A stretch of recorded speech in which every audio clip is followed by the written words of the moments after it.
ಈ ಕಲೆಗಾಗಲಿ ವಿದ್ಯೆಗಾಗಲಿ ಸಾಧನೆಗಾಗಲಿ ಬಡವ ಶ್ರೀಮಂತ ಈ ಜಾತಿ ಆ ಸಮುದಾಯ ಅದೆಲ್ಲ ಏನು ಬರೋದಿಲ್ಲ. ರಿಯಾಕ್ಷನ್ ಬಂದರೆ ಕ್ಯಾಮ್ರಾ ಎಲ್ಲ ಅವ್ರ ಮೇಲೆ ಇರುತ್ತೆ, ಇದು ಟೆಲಿಕಾಸ್ಟ್ ಆಗುತ್ತೆ, ಬೇರೆಯವ್ರಿಗೆಲ್ಲೂ ಸ್ಕೋಪ್ ಸಿಗಲ್ಲ ಅಂತ. ಸೊ ಅದನ್ನೇ ಕೊಟ್ಟು ಬರೀ ಕಾಮಿಡಿ ಮಾಡೋದ್ರಿಂದ ಸ್ಟ್ರಾಟಜಿ ಮಾಡ್ತಾ ಇರೋ ಅಂತ ಅನ್ಸುತ್ತಾ? ಅವ್ರದ್ದು ಗೇಮ್ ಅವ್ರು ನೋಡ್ಕೊಂಡು ಬಂದಿದ್ದಾರೆ.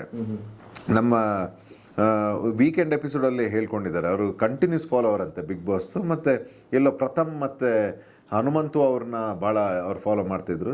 ಸೊ ಅದನ್ನೇ ಅವರು ಅಲ್ಲಿ ಅವ್ರದ್ದೇನು ಒಂದು ಸ್ಟ್ರಾಟಜಿ ಇತ್ತು, ಅದೆಲ್ಲೋ ವರ್ಕೌಟ್ ಆಗಿದೆ ಅವ್ರಿಗೆ. ಸೊ ಕೆಲವನ್ನ ರೇಗಿಸ್ತಾ ಇದ್ದದ್ದು ಅಥವಾ ಕಾಮಿಡಿ ಮಾಡ್ತಾ ಇದ್ದದ್ದು. ಹೌದು, ಮುಂಚೆ ನಮಗೆ ಕೋಪ ಬರ್ತಾ ಇತ್ತು. ಅಂದರೆ ಯಾರು ಈಗ ನೀವು ನಮ್ಮ ಮನೆಗೆ ಬಂದು ನೀವೊಂದು ಹಲವಾರು ಕ್ಷೇತ್ರಗಳಲ್ಲಿ ನಿಮ್ಮದೇ ಒಂದು ಜರ್ನಿ ಇರುತ್ತೆ, ನೀವು ಸಾಧನೆ ಮಾಡಿರ್ತೀರ, ಏಕೈಕಿನ ನಿಮ್ಮನ್ನು ಕಾಲೆಳೆಯೋದು, ತಮಾಷೆ ಮಾಡೋದು, ನಿಮ್ಮನ್ನು ಕಂಡಮ್ ಮಾಡೋದು, ಅದೆಲ್ಲ ಮಾಡಿದಾಗ ಆ ರೀತಿ ಪರ್ಸ್ನಲ್ ಅಟ್ಯಾಕ್ ಎಲ್ಲ ಮಾಡಿದಾಗ ನಿಮಗೆ ಬೇಜಾರಾಗುತ್ತೆ. ಯಾರು ಇವನು, ಏನಕ್ಕೆ ಮಾಡ್ತಾ ಇದ್ದಾನೆ, ಏನು ಈ ವ್ಯಕ್ತಿ ಎಂಥ ವ್ಯಕ್ತಿ ಅಂತ. ಆಮೇಲೆ ಗೊತ್ತಾಗ್ತಾ ಹೋಯಿತು ಇವರು ಆಟಕ್ಕೋಸ್ಕರ ಮಾಡ್ತಾ ಇರೋದು ಅಂತ.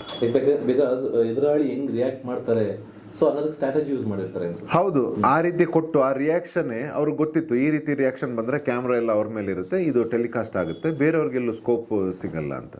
ಸೊ ಅದನ್ನೇ ಕೊಟ್ಟು ಮಾಡ್ತಾಯಿದ್ರು. ಪ್ರಥಮ್ ಅವ್ರು ಮಾಡ್ತಾಯಿದ್ರು, ನಿಮಗೆ ಗೊತ್ತಿದೆ. ಸೊ ಅದನ್ನು ಮಾಡ್ತಾಯಿದ್ರು ಅವರು. ಸೊ ಆಮೇಲೆ ಗೊತ್ತಾಗಿದ್ದು ಇವರು ಅದನ್ನು ಶೋಗೋಸ್ಕರ ಒಂದು ಮಾಡ್ತಾ ಇದ್ದಾರೆ ಅಂತ. ಸೊ ಈಗ ಗಿಲ್ಲಿ ಗೆದ್ದ ಮೇಲೆ ಒಂದು ವಿಷಯ ಹೊರಗಡೆ ಓಡಾಡ್ತಾ ಇದ್ದೇನಪ್ಪ ಅಂದ್ರೆ, ಈಗ ಅಶ್ವಿನಿ ಅವರು ಹೇಳಿದ್ದಾರೆ ಗಿಲ್ಲಿ ಬಡವ ಅನ್ನೋ ಒಂದು ಅಂದ್ರೆ ಒಂದು ಇದನ್ನ ಕರುಣೆಯಿಂದ ಜನರನ್ನ ಗೆದ್ದುಕೊಂಡ್ರು, ಸುಳ್ಳು ಹೇಳ್ಕೊಂಡು, ಸೊ ನಾನು ಬಡವ ಅಂದ್ಕೊಂಡು ಎಲ್ಲ ಕಡೆ ತೋರಿಸ್ಕೊಂಡು, ಇದ್ರ ಬಗ್ಗೆ ನಿಮ್ಮ ಅಭಿಪ್ರಾಯ?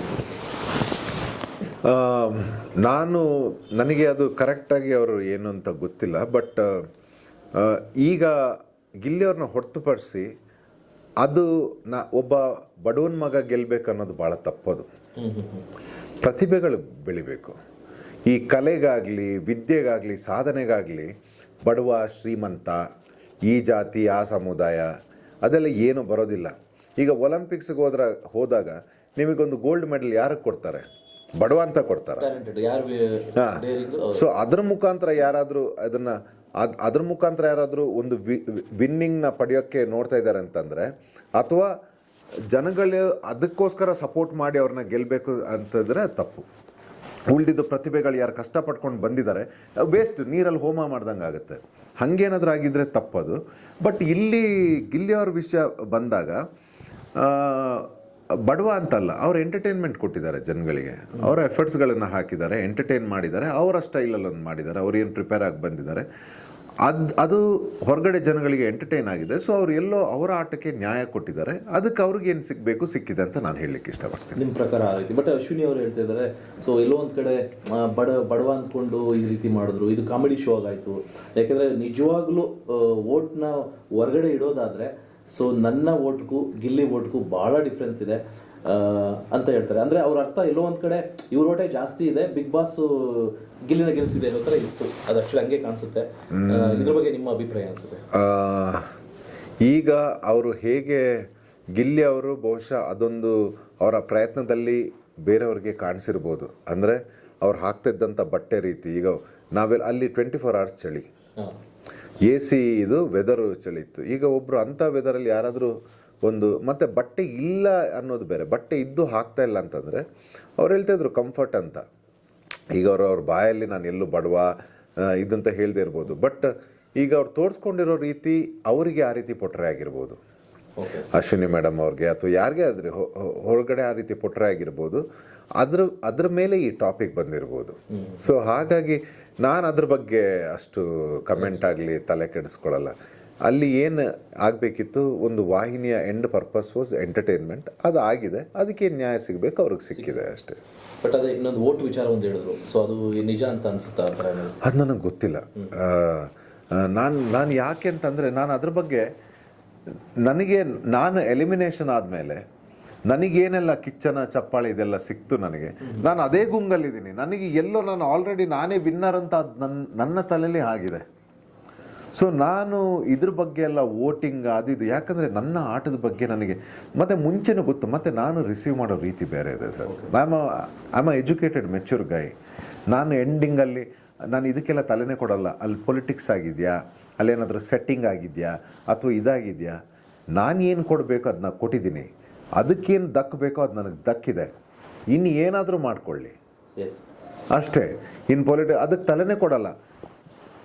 ಬಟ್ ಈಗ ನಾನು ಹೊರಗಡೆ ಬಂದು ನೋಡಿದಾಗ ಜನಗಳು ಇಷ್ಟು ಜನನ ಸಂಪಾದನೆ ಮಾಡಿದ್ದಾರೆ ಗಿಲ್ಲಿ ಅವರು. ಸೊ ಎಲ್ಲೋ ಒಂದು ಒಳ್ಳೆ ಎಂಟರ್ಟೈನ್ಮೆಂಟ್ ಕೊಟ್ಟಿದ್ದಾರೆ.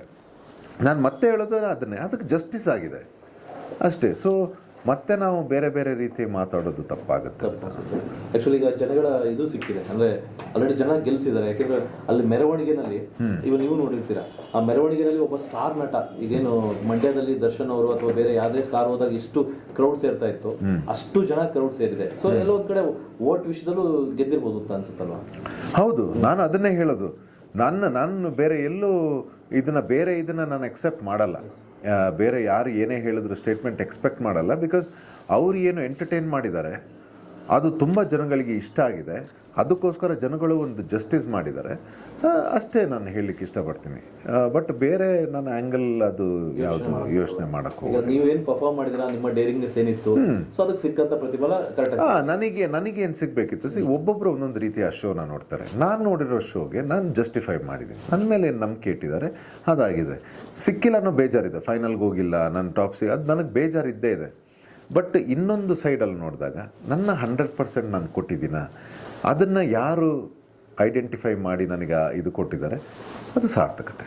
ಸೊ ನಿಮ್ಮ ಕೆಲವೊಂದು ಟ್ಯಾಲೆಂಟ್ ಹೊರಗಡೆ ಗೊತ್ತಾಗಿದೆ, ನಿಮ್ಮದು ವಾಯ್ಸ್ ಆಗ್ಬೋದು, ನಿಮ್ಮ ಡೇರಿಂಗ್ ಮಾತಾಡೋಂಥದ್ದಾಗ್ಬೋದು. ಹೌದು. ಸೊ ಇದೆಲ್ಲ ನಿಮಗೆ ನೆಕ್ಸ್ಟ್ ಅವಕಾಶಗಳಿಗೆ ಹೆಲ್ಪ್ ಆಗುತ್ತೆ ಅಂತ ಅನ್ಸುತ್ತಲ್ಲ? ಈಗ ಆಲ್ರೆಡಿ ಕೇಳ್ಪಟ್ಟೆ ನಂದು. ಅದೇ ನಾವು ಆ ಮ್ಯಾನರಿಸಮ್ ಏನಿದೆ ನಂದು, ನಾನು ಯಾವುದಕ್ಕೂ ಭಯಪಡಲ್ಲ ಜಾಸ್ತಿ, ಏನು ತಪ್ಪು ಸರಿ ಇದನ್ನು ಹೇಳೋದಿದು. ಕೆಲವು ನಿರ್ದೇಶಕರು ಮತ್ತು ನಿರ್ಮಾಪಕರು ಇಷ್ಟಪಟ್ಟು ಅವರ ಸಿನಿಮಾಸ್ಗಳಿಗೆ ಧ್ರುವ ಅದಕ್ಕೆ ಬೇಕು ಅಂತ ಹೇಳಿ, ಹೌದು, ನಾಳೆನೂ ಯಾವುದೋ ಮೀಟಿಂಗ್ಸ್ ಎಲ್ಲ ಆಗಿದೆ. ಅವ್ರಿಗೆ ನನ್ನ ಈ ಮ್ಯಾನರಿಸಮ್ ಇಷ್ಟ ಆಗಿದೆ. ಅಂದರೆ ನನ್ನ ಯಾವತ್ತು ಏನು I am not okay being okay, ಯಾವ್ದು ತಪ್ಪು ಯಾವುದು ಸರಿ ಅದನ್ನು ಆಮೇಲೆ ನಾನು ಯಾರು ಸಪೋರ್ಟ್ ಅವ್ರು ಏನು ಅನ್ಕೋತಾರೆ, ಇವನು ಅನ್ಕೋತಾರೆ, ಇವನು ಯಾರು ನೋಡೋದೇ ಇಲ್ಲ. ಇದು ತಪ್ಪು ಇದು ಸರಿ ಓಪನ್ ಫ್ರಂಟ್ ಬಂದು ಹೇಳ್ತೀನಿ. ಭಕ್ತಿನೂ ಕೊಡ್ತೀನಿ. ತಪ್ಪಾದಾಗ ನಾನು ಜಯಮಹಾಕಾಲನೂ ಬರ್ತಾರೆ ನಮ್ಮ ಒಳಗಡೆ. ಸೊ ಅದು ಎಲ್ಲೋ ಇಷ್ಟ ಆಗಿದೆ. ಸೊ ಹಾಗಾಗಿ ಅದೇ ನೆನ್ನೆ ಕಾಲ್ ಬಂತು, ಯಾರೋ ಡಿರೆಕ್ಟ್ರು ಅವರು ಪಿಕ್ಚರ್ಗೆ ಅಪ್ರೋಚ್ ಮಾಡಿದಾಗ ಆಗಲಿಲ್ಲ ಅಂತೆ ಅವ್ರಿಗೆ ಪ್ರೊಡ್ಯೂಸರು. ಧ್ರುವಂತ್ ಅವ್ರನ್ನ ಕಾಸ್ಟಿಂಗ್ ಅಂತ ಅಂದಾಗ ಪ್ರೊಡ್ಯೂಸರ್ ಓಕೆ ಅಂತ ಅಂದ್ರೆ, ಸೊ ಖುಷಿ ಆಯಿತು ಅದನ್ನ ಕೇಳಿ. ಸೊ ದಿಸ್ ಇಸ್ ದ ಈಗ ಗ್ರೋತ್ ಆಗ್ತದೆ. ಹೌದು ಹೌದು ಸರ್. ಈಗ ನೆಕ್ಸ್ಟ್ ಏನಿದೆ ಸರ್ ನಿಮ್ಗೆ ಅನ್ಸುತ್ತೆ? ಬಿಗ್ ಬಾಸ್ ಅಲ್ಲಿ ಇಷ್ಟು ಜನರ ಪ್ರೀತಿ ಸಂಪಾದನೆ ಮಾಡಿದ್ದೀರಾ, ನೆಕ್ಸ್ಟ್ ಏನೆಲ್ಲ ಕನಸುಗಳಿದೆ? ಆ್ಯಕ್ಚುಲಿ ಹೌದು, ನನಗೊಂದು ಮಹಾ ವೇದಿಕೆ ಸಿಕ್ತು. ಇಲ್ಲಿವರೆಗೆ ನಾನೊಂದು ಕಿರುತೆರೆಯ ಕಲಾಸೇವೆ ಮಾಡ್ಕೊಂಡು ಬಂದಿದ್ದೆ. ಈಗ ಬಿಗ್ ಬಾಸ್ ಅನ್ನೋ ಒಂದು ಒಂದು ಶೋನಲ್ಲಿ ನನ್ನನ್ನು ನಾನು ಕೊಡುವಂಥ ಒಂದು ಅವಕಾಶ ಸಿಕ್ತು. ಇನ್ನು ಮುಂದೆ ಒಂದು ಒಳ್ಳೊಳ್ಳೆ ಪ್ರಾಜೆಕ್ಟ್, ಅಂದರೆ ನನಗೆ ಈ ಯಂಗ್ಸ್ಟರ್ಸ್ ಯಾರಿದ್ದಾರೆ ಅಥವಾ ಯಾರೇ ಲೈಫಲ್ಲಿ ಸೋತಿರೋರಿಗೆ ನಿಮ್ಮಲ್ಲೂ ಒಬ್ಬರು ಹೀರೋ ಇದ್ದಾರೆ ಅನ್ನೋ ರೀತಿ ಮೋಟಿವೇಶನ್ ಆಗುವಂಥದ್ದು ಮತ್ತು ಸಮಾಜಕ್ಕೊಂದು ಒಳ್ಳೆ ಮೆಸೇಜ್ ಕೊಡುವಂಥ ಸಿನಿಮಾಗಳ ಮುಖಾಂತರ, ಅದು ಸಿನಿಮಾ ಎಂಟರ್ಟೈನ್ಮೆಂಟ್ ಮಾತ್ರ ಸೀಮಿತ ಅಲ್ಲ, ಪ್ರತಿಯೊಬ್ಬರಲ್ಲಿ ಇರೋ ಹೀರೋನ ಎಬ್ಸೋ ಅಂತ ಒಂದು ರಿಯಲ್ ನಾನು ಮಾಡಬಲ್ಲೆ ಅಂತಂದರೆ ಯಾರು ಬೇಕಾದರೂ ಮಾಡಬಲ್ಲರು. ಸೊ ಆ ರೀತಿಯ ಸಿನಿಮಾವನ್ನು ಕೊಟ್ಟು ಇನ್ನು ಬೆಳ್ಳಿ ಪರ್ದೆಯನ್ನು ನಾನು ಆರಾಧಿಸಬೇಕು ಅನ್ನೋದು ನನ್ನ ಸೇವೆ. ಹೌದು, ಅಲ್ಲಿ ಸೇವೆ, ನನ್ನ ಏನು ಕಲಾ ಸೇವೆ ಇದೆ, ಜನಗಳೇನು ಪ್ರೀತಿ ಕೊಟ್ಟಿದ್ದಾರೆ, ಏನೊಂದಿಷ್ಟು ಸಂಪಾದನೆ ಮಾಡಿದ್ದೀನಿ ಜನಗಳನ್ನು, ಅವರ ಸೇವೆ, ಅವರ ಎಂಟರ್ಟೈನ್ಮೆಂಟ್ ಮಾಡಬೇಕು ಅಂತ. ಯಾವ ಥರ ರೋಲ್